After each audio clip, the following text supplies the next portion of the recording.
Xylazine. If you want more information, you go to my website, drmarkagresti.com. I really would appreciate some likes and subscribers. I need all the help I can get. I've been out of work for a while, getting back into the groove. So today's talk is on Xylazine. Xylazine is a veterinarian drug. And it's used, I think, in farming, horses, cattle, to sedate large animals. What names does it go by? It goes by Tranq Zombie drug, tranqudope, sleep cut, Anastasia de Cabello. That's Spanish for horse tranquilizer. So what do we need to know about this drug? Well, what we see on the street is it's mixed, usually with some opiate, fentanyl, heroin. Those are the two that come to mind. And what it does is it constricts vessels, it sedates people, it causes euphoria, it's synergistic with opiates, and it does release dopamine like opiates, and it potentiates the high. It continues the high for a longer period of time. The injection site may have blood supply cut off to it, and the tissue may become necrotic, i.e. rot and die. It blocks the pain signals from the spinal cord and the nervous system, the peripheral nervous system. So it has an analgesia, a euphoria, a sedative quality. It's a hypnotic. So what's going on with this drug? We can't talk about this drug unless we talk about the autonomic nervous system. The autonomic nervous system is modulated by norepinephrine, epinephrine, acetylcholine, nicotinic receptors, and dopamine. So let's get into it. What does this drug do exactly? I don't want to bore anyone, but you got to get into it.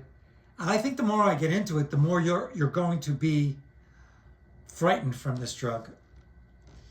This drug blocks that system. Now, our body, when threatened by some danger in the environment, automatically increases our breathing, increases our heart rate, increases our blood pressure, increases blood flow to the muscles. It causes light sweat, so if anything grabs you, you could escape. It causes all sorts of metabolic effects, breaking glycogen to increase oxygen, to increase blood flow to the muscles so you can run. It increases your level of alertness and increases your senses. So you're more aware, and it sends anxiety through the roof on purpose. So no matter what you're experiencing, you will get up and go. Well, think if you're on the street and you're doing drugs and you have a system that blocks that key system. There's two sides to it that I'm going to talk about. The beta and the alpha receptors of what's called the sympathomimetic system, the autonomic nervous system.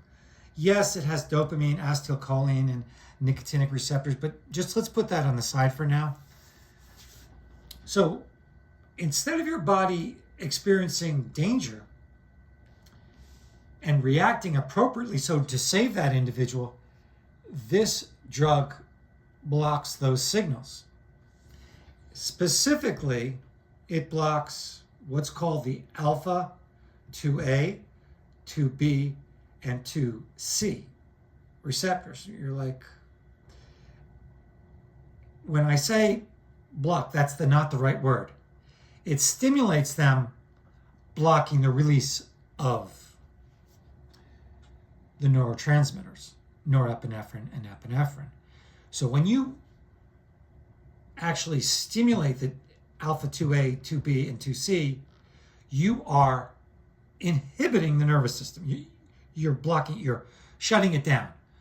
So this one autonomic receptor, the alpha 2A, is in your central nervous system, in the part of the brain called the locus coeruleus. Why is that important? It keeps you awake, keeps you alert, it keeps your senses alive. Well, that gets inhibited from this drug. So people become sedated and they just fall over. So you're on the street, anyone that threatens you, or a dog or a person, you are helpless. It shuts down your brain. Now, if we mix that with the synergistic effect of opiates like fentanyl or heroin, well, that's going to shut down your breathing and you're going to overdose. And that's exactly what's happening. There are many of these alpha receptors. The alpha 2B is blood pressure, and it actually inhibits that pathway. Yes, it stimulates it, but it's an inhibitory pathway. And what it does is it causes vasoconstriction, meaning your vessels close up. So no blood flow goes to your heart to feed it. It causes constriction of all the capillary beds, so no blood can go anywhere. That's why when you inject it, no blood flow goes to the skin and it dies. This is extremely dangerous. I can't think of a worse thing to do to someone who's on the street or in danger or incapacitated by drugs is to make them even more defenseless.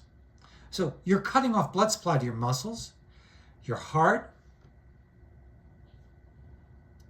The alpha 2C, which it also blocks, is also involved in the cardiovascular system. And so it's constricting these vessels, causing less blood flow to your muscles. This is a disaster.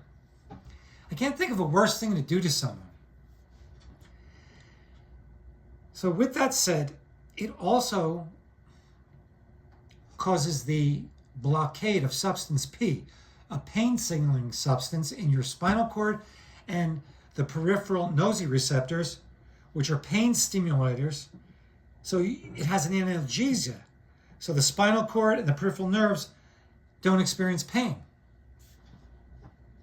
So now you have a drug that sedates you, cuts off blood flow to your muscles, has a euphoria because it has an effect on dopamine, which enhances dopamine in the reward system in your brain. And it cuts off the blood to your muscles, constricts the blood flow to all parts of your body. This is not good. But you see why they call it the zombie drug, because basically you're shutting someone's brain down, turning them into a zombie. Tranq drug, because yeah, you're tranquilizing someone. There's no question about it. Sleep cut because people sleep. Now the doses that I could figure out, because it's in animals and it's 1 to 2 milligrams per kilogram. So I'm guessing people are using between 200 to 400 milligrams of this, but who knows? Maybe they're using 500 to 1,000. They're probably using a lot.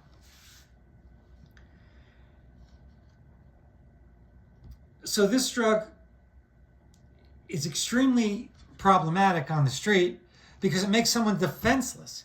And when I see it going on in Miami, West Palm. I see people who are leaned over and they just lean over and fall asleep. And I know what they're doing. I said, that person's on Xylazine. Or I see them in these awkward, almost statue-like postures. And I'm looking. I'm with my nieces and nephews, and they're like, what's wrong with that person? And they're just sort of standing in the most awkward way because they're losing control of their muscles. So they're just sort of falling over or leaning and not moving. And that can last 2 to 4 hours. Anyway, this is my little bit on Xylazine. I would love comments. Do I have the street names right? I had to look that up. I mean, I know it was called Tranq. The others I had to look up. I know I had a Puerto Rican patient, and I speak a little Spanish, and he's telling me they call it Anastasia de Cabello, which is horse tranquilizer. But I'd love some feedback. Thank you.